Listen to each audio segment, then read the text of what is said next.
Mas ele, por exemplo, foi um dos caras que Caixa Econômica começou a dar um lucro absurdo. Banco do Brasil. Eu botei o Caio, que está com o Tarcísio agora, na Petrobras, que o ano de maior faturamento da Petrobras foi lá. Entendi. E ele sabia como comandar aquele negócio lá. Agora, o grande jogada nos combustíveis foi que 21, basicamente 22, né? Com a guerra da Ucrânia, 22, o preço dos combustíveis explodiu no mundo todo. E aqui a gente ficava arrancando os cabelos, que o povão não quer saber o que está acontecendo. Cadê o... Porque ainda conseguimos. Não é meio ovo hoje? Hã? Não é meio ovo hoje? O do ovo tem história bacana para te contar. Tá bom. E daí, por exemplo, você tem que aprovar no Congresso. Se não tivesse o apoio incondicional do Arthur Lira, não teria conseguido zerar os impostos federais dos combustíveis. E botamos um teto no ICMS também dos combustíveis. Eu zerei a minha parte. Perdemos mais ou menos 40 bi por ano, era a projeção. Os governadores ficaram revoltados comigo, que alguns cobravam 34%, passou para 17%, com produto essencial. E não foi só isso, não. Botamos 17% telefone, tá? Não, energia a galera elétrica. Na época ficou puta mesmo. Olha, mas vou explicar. Tanto é que nós tivemos 3 meses de deflação por causa disso. E nós botamos na lei que se frustrasse mais de 5% a arrecadação do ICMS, a gente pagaria para governador. Pergunta se algum governador arrecadou menos. Eu arrecadei mais. Tanto é que comecei com o Paulo Guedes, dado isso aí, o Paulo Guedes se empolgou também, né? Paulo Guedes, deixa eu fazer umas besteiras, umas piradas erradas aí, vamos começar a zerar outros impostos. Zeramos impostos de importação de muita coisa, como pneu de trator, material para geração de energia solar, pneu de caminhão. Começou. O Paulo Guedes reduziu em 30% o IPI de 4 mil produtos, ele podia ter reduzido tudo na hora. Eu fazer devagar, 3 etapas, o ano que vem, caso tivesse a reeleição, mais 30 e mais 40, né? E ele falou que seria o projeto da reindustrialização do Brasil.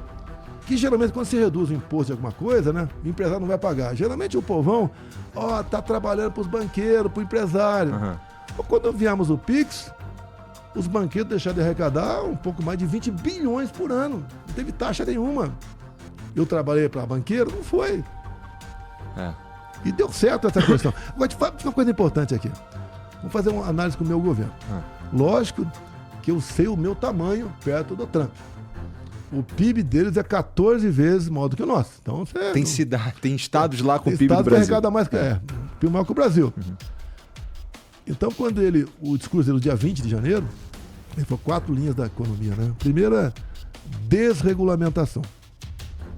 O Marinho, que estava lá com o Paulo Guedes, revogou mais de 5 mil normas regulamentadoras. Então, para quem é empregado, não sente muito. Patrão fica feliz. Menos chance de um mal fiscal vir aqui me extorquir.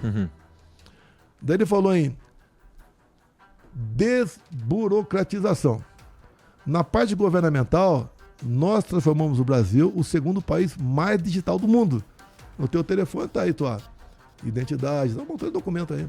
Você pode comprar e vender um carro aqui em São Paulo por aí. Você tem assinatura digital.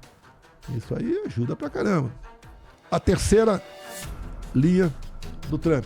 Reduzir impostos, inclusive para os super ricos. Reduzir, inclusive para os super ricos. Ele botou, hein? Se você fala isso aqui, você tem um choque, né?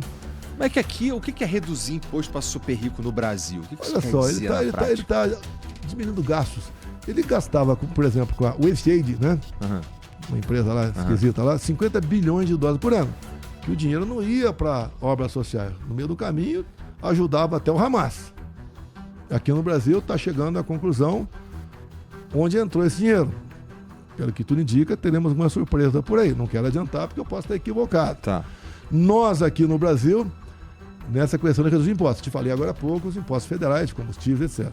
E a última linha dele foi choque de energia. Ele falou que ia explorar. Ele acabou com a lei, por exemplo, que obrigava a ter uma cota de carros elétricos lá. Você vai em Fernando de Noronha? Eu fui um tempo atrás, 6 anos atrás. Tem 2 semanas. Eu fui 6 anos atrás. Tem um carrinho elétrico na ilha, mas é recarregado numa termoelétrica pequenininha que tem lá. Hoje tem carro elétrico pra cacete, não, mas é uma termoelétrica. Termoelétrica fica até mais caro. Esse choque de energia que ele falou que vai explorar reservas indígenas e área de proteção ambiental. Aqui no Brasil, se eu não me engano, é só porque é mó difícil o aqui no Brasil, por exemplo, o petróleo da margem equatorial comigo estava sendo explorado. Ou trocaria o chefe do IBAMA. Mas a gente não consegue explorar energia limpa com Aqui no Brasil, vamos lá. Energia. Você tem, por exemplo, fizeram Belo Monte e Fio d'Água, pelo amor de Deus. Você vai, por exemplo, em Roraima, Vale do Rio Cotingo, 12 quilômetros por 600 de queda. Um rio com muita água.